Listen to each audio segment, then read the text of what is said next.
Assalamualaikum warahmatullahi wabarakatuh. Perkenalkan, nama saya Triwidya Stuti dengan NIM 2032374 dengan nomor absen 16. Di sini saya akan menjelaskan tentang modul ajar kurikulum Merdeka.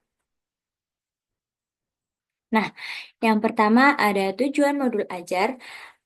Yang pertama ada peserta mampu memahami konsep, tujuan, strategi, dan prosedur pengembangan modul ajar. Yang kedua, peserta mampu memodifikasi modul ajar yang telah tersedia disesuaikan dengan karakteristik dan kebutuhan sekolah masing-masing.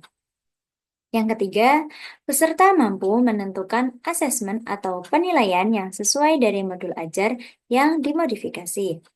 Dan yang keempat, peserta mampu mengembangkan bahan ajar yang relevan serta menyesuaikan tingkat capaian siswa untuk mendukung pembelajaran pada modul ajar yang dimodifikasi. Nah, selanjutnya, apa sih yang dimaksud dengan modul ajar? Nah, modul ajar itu salah satu perangkat ajar yang digunakan untuk merencanakan pembelajaran. Modul ajar itu sama seperti RPP, tetapi modul ajar memiliki komponen yang lebih lengkap lagi. Nah, pengertian lain dari modul ajar itu sebuah dokumen yang berisi tujuan, langkah, dan media pembelajaran, serta asesmen yang dibutuhkan dalam satu unit atau topik berdasarkan alur tujuan pembelajaran. Nah, bagi pendidik itu memiliki keleluasaan untuk membuat sendiri, memilih dan memodifikasi modul ajar yang tersedia sesuai dengan konteks, kebutuhan, dan karakteristik peserta didiknya. Nah, selanjutnya ada alur penulisan modul ajar. Yang pertama yaitu kurikulum operasional. Nah, kurikulum operasional itu kurikulum yang disusun oleh sekolah berdasarkan struktur kurikulum dan standar yang ditetapkan oleh pemerintah. Nah, di kurikulum operasional ini ada tujuan pembelajaran, yaitu jabaran kompetensi yang dicapai peserta didik dalam satu atau lebih kegiatan pembelajaran. Ada alur tujuan pembelajaran, yaitu rangkaian tujuan pembelajaran yang tersusun secara sistematis dan logis menurut urutan pembelajaran sejak awal hingga akhir suatu fase. Nah, selanjutnya ada modul ajar. Nah, di sini ada contoh alur penyusunan modul ajar mata pelajaran Bahasa Indonesia. Yang pertama ada tujuan akhir. Tujuan akhir ini meliputi profil pelajar Pancasila. Profil pelajar Pancasila itu ada 6. Yang pertama, bertakwa, beriman, bertakwa kepada Tuhan Yang Maha Esa, dan berakhlak mulia. Yang kedua, berkebinekaan global. Yang ketiga, bergotong royong. Yang keempat, mandiri. Yang kelima, bernalar kritis. Dan yang terakhir, kreatif. Selanjutnya ada output dari materi sebelumnya. Yang pertama ada ATP yang meliputi TP atau tujuan pembelajaran, konten inti, pemahaman bermakna, dan produk akhir. Selain ATP, juga ada indikator pencapaian kompetensi dan rencana asesmen. Nah, di sini ada elemen bahasa Indonesia, yaitu yang pertama menyimak, membaca dan memirsa, berbicara dan mempresentasikan, dan yang terakhir menulis. Selanjutnya, ada komponen modul ajar lengkap. Di komponen modul ajar lengkap ini yang pertama ada fase capaian modul ajar. Nah, seperti yang kita tahu, fase-fase yang sudah terbagi itu ada 6.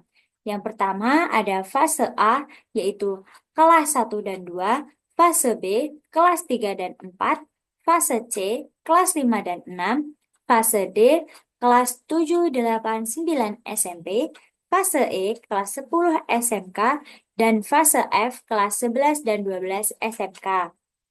Selanjutnya ada jumlah jam pelajaran. Di MI atau SD ini terdapat satu pertemuan dengan 35 menit. Yang ketiga ada model belajar. Nah, model belajar itu, model belajar ini yaitu kerangka konseptual yang digunakan sebagai pedoman dalam pembelajaran. Yang keempat, ada tujuan pembelajaran, yaitu kemampuan atau kompetensi yang ingin dicapai dalam suatu pembelajaran. Yang kelima, ada dimensi Pancasila, yaitu ada 5 dimensi. Yang pertama, dimensi ketuhanan, yang kedua, dimensi kemanusiaan, yang ketiga, dimensi persatuan Indonesia, yang keempat, dimensi kerakyatan yang dipimpin oleh hikmat kebijaksanaan dalam permusyawaratan perwakilan, dan yang kelima yaitu dimensi keadilan sosial bagi seluruh rakyat Indonesia. Dan komponen modul ajar yang terakhir ada pengetahuan atau keterampilan prasyarat. Selanjutnya ada komponen detail modul ajar per pertemuan. Yang pertama ada bahan ajar, yang kedua pemahaman bermakna, yang ketiga pertanyaan pemantik, yang keempat indikator keberhasilan, yang kelima ada asesmen, yang keenam sarana dan prasarana, dan yang terakhir ada rencana kegiatan. Selanjutnya ada lampiran yang berisi lembar aktivitas, rubrik penilaian, dan bahan ajar lain yang relevan. Nah, di sini struktur modul ajar itu tersebut bukan struktur wajib yang semuanya harus dilampirkan dalam modul ajar yang dibuat atau dimodifikasi. Nah, guru diperbolehkan untuk memilih atau menyederhanakan beberapa komponen utama untuk dicantumkan dalam modul ajar sesuai dengan kebutuhan di kelas masing-masing. Selanjutnya ada komponen modul ajar. Nah, yang pertama ada informasi umum, meliputi identitas sekolah, kompetensi awal, profil pelajar Pancasila, sarana dan prasarana, target peserta didik, dan model pembelajaran yang digunakan. Juga ada komponen inti yang berisi tujuan pembelajaran, pemahaman bermakna, pertanyaan pemantik, persiapan pembelajaran, kegiatan pembelajaran, asesmen, pengayaan dan remedial, dan yang terakhir refleksi peserta didik dan guru.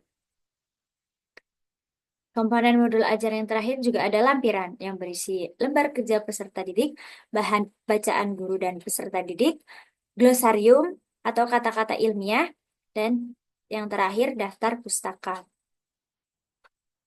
Selanjutnya ada komponen modul ajar wajib. Nah, alur tujuan pembelajaran ini menjadi dasar bagi pendidik untuk menyusun perencanaan pembelajaran atau modul ajar. Pendidik memiliki keleluasaan untuk mengembangkan modul ajar sendiri, memilih dan memodifikasi modul ajar yang tersedia sesuai dengan konteks, kebutuhan, dan karakteristik peserta didik.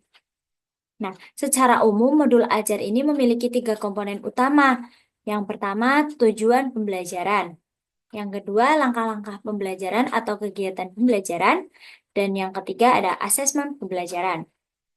Nah, sebagai pendidik, itu diperbolehkan apabila kita itu ingin mengembangkan modul ajar dengan komponen-komponen tambahan di luar komponen wajib ini. Selanjutnya ada acuan teknik modifikasi modul ajar.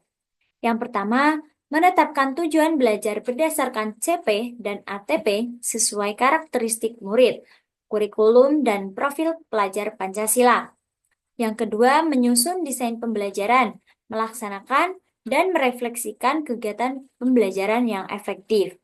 Yang ketiga, proses pembelajaran mendukung perkembangan kompetensi dan karakter peserta didik secara holistik. Yang keempat, pembelajaran yang dirancang sesuai konteks, lingkungan dan budaya peserta didik, serta melibatkan orang tua dan masyarakat sebagai mitra. Dan yang terakhir, pembelajaran berorientasi pada masa depan yang berkelanjutan.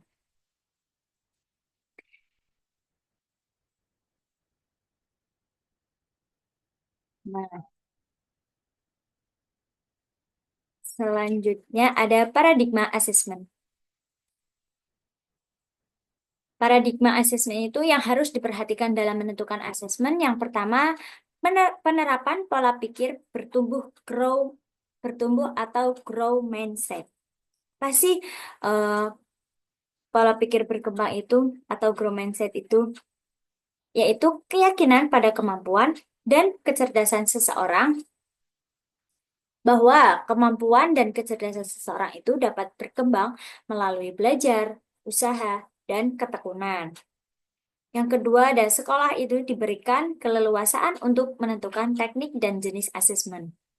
Yang ketiga, terpadu di mana asesmen mencakup kompetensi pada ranah sikap, pengetahuan, dan keterampilan yang saling terkait. Yang keempat, khusus SMK, terdapat juga bentuk asesmen khas yang membedakan dengan jenjang yang lain, yaitu asesmen praktek kerja lapangan, uji kompetensi kejuruan, dan uji unit kompetensi. Yang terakhir ada keleluasaan dalam menentukan kriteria ketercapaian tujuan pembelajaran. Nah, asesmen awal pembelajaran. Yang pertama, asesmen awal pembelajaran itu dapat dilakukan untuk mengidentifikasi kebutuhan belajar peserta didik, dan hasilnya digunakan untuk merancang pembelajaran yang sesuai dengan tahap capaian peserta didik. Yang kedua, pendidik dapat melaksanakan asesmen awal pembelajaran sesuai kebutuhan, misalnya pada awal tahun pelajaran, pada awal semester, sebelum memulai satu lingkup materi, dapat berupa satu atau beberapa tujuan pembelajaran, atau sebelum menyusun modul ajar secara mandiri. Dengan demikian, asesmen awal pembelajaran tidak perlu dilakukan setiap mengawali tatap muka. Yang ketiga, asesmen pada awal pembelajaran diharapkan tidak memberatkan pendidik atau satuan pendidikan. Namun demikian, jika pendidik atau satuan pendidikan memiliki kemampuan, dapat melengkapi data tambahan dengan melakukan asesmen non-kognitif yang mencakup kesiapan belajar, minat, profil belajar, latar belakang keluarga, riwayat tumbuh kembang, dan lain-lain. Nah, selanjutnya ada asesmen pembelajaran. Asesmen merupakan bagian terpadu dari proses pembelajaran, memfasilitasi pembelajaran, dan menyediakan informasi yang holistik sebagai umpan balik untuk pendidik, peserta didik, dan orang tua agar dapat memandu mereka dalam menentukan strategi pembelajaran selanjutnya.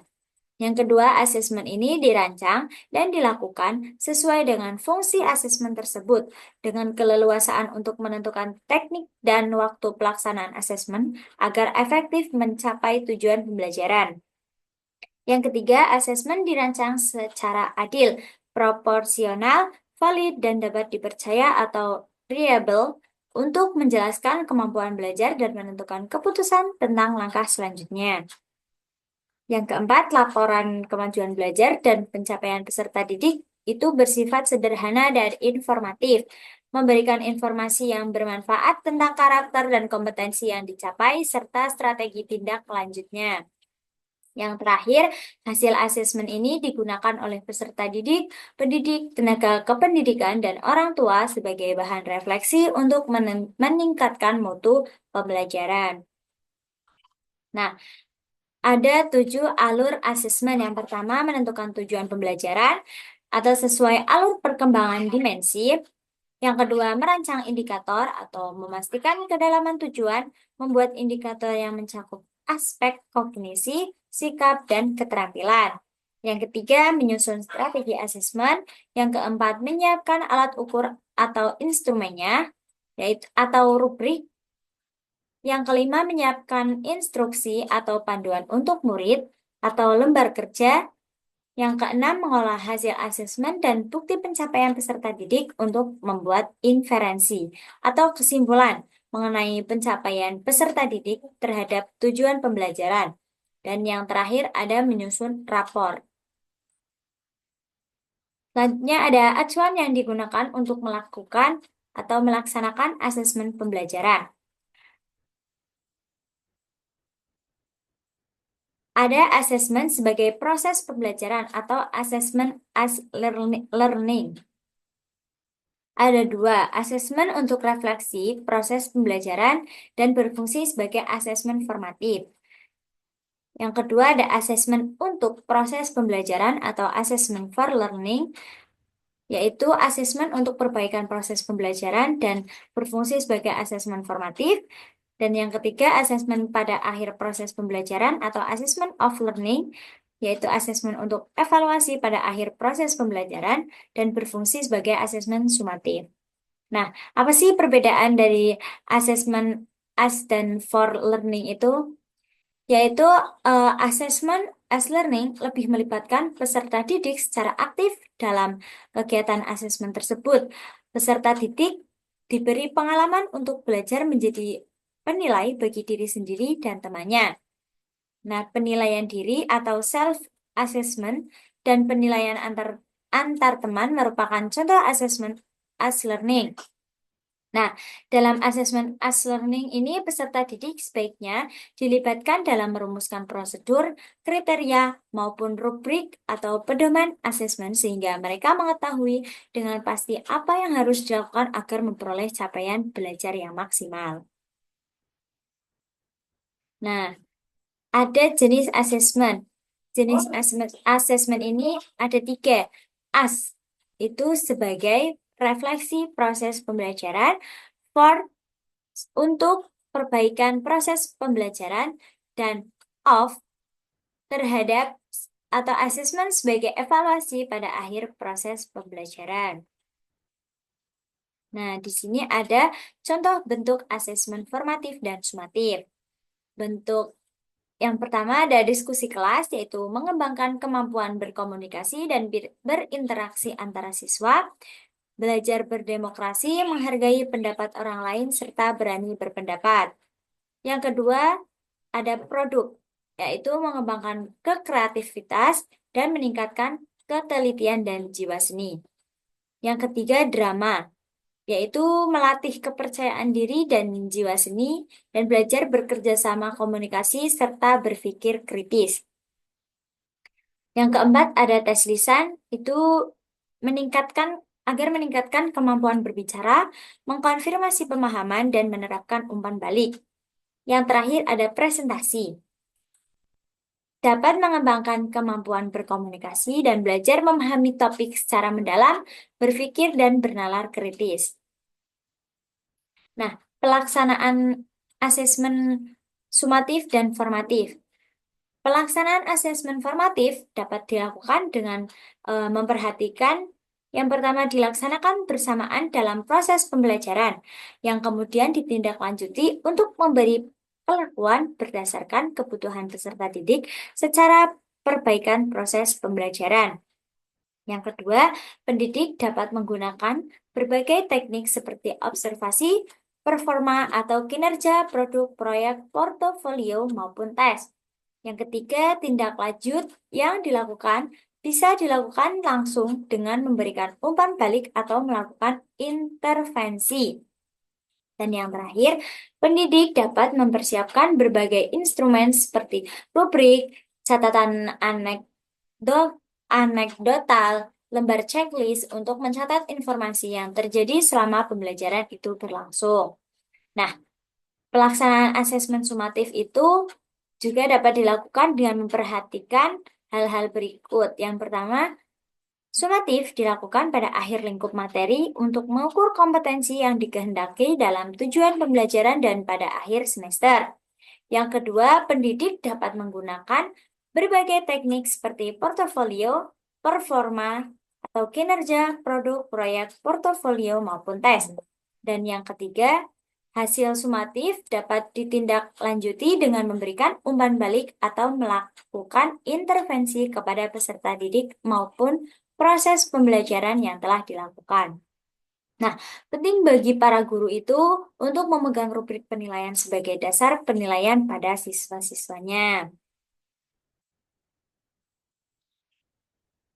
Yang selanjutnya ada pengembangan bahan ajar.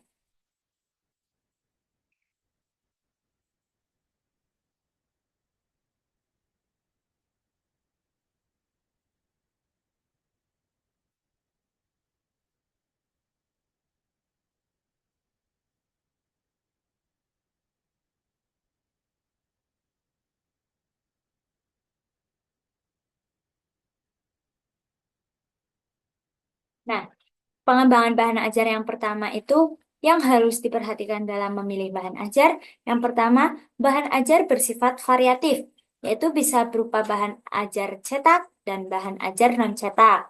Yang kedua, kembangkan bahan ajar untuk membuat kegiatan pembelajaran semakin bermakna dan variatif. Yang ketiga, sesuaikan buku yang disediakan tersebut dengan ATP, kemudian kebutuhan dan karakteristik sekolah masing-masing. Dan yang keempat, buku yang disediakan pemerintah hanya salah satu alternatif bahan ajar. Guru diperbolehkan untuk mengembangkan dan menambahkan bahan ajar lain yang relevan.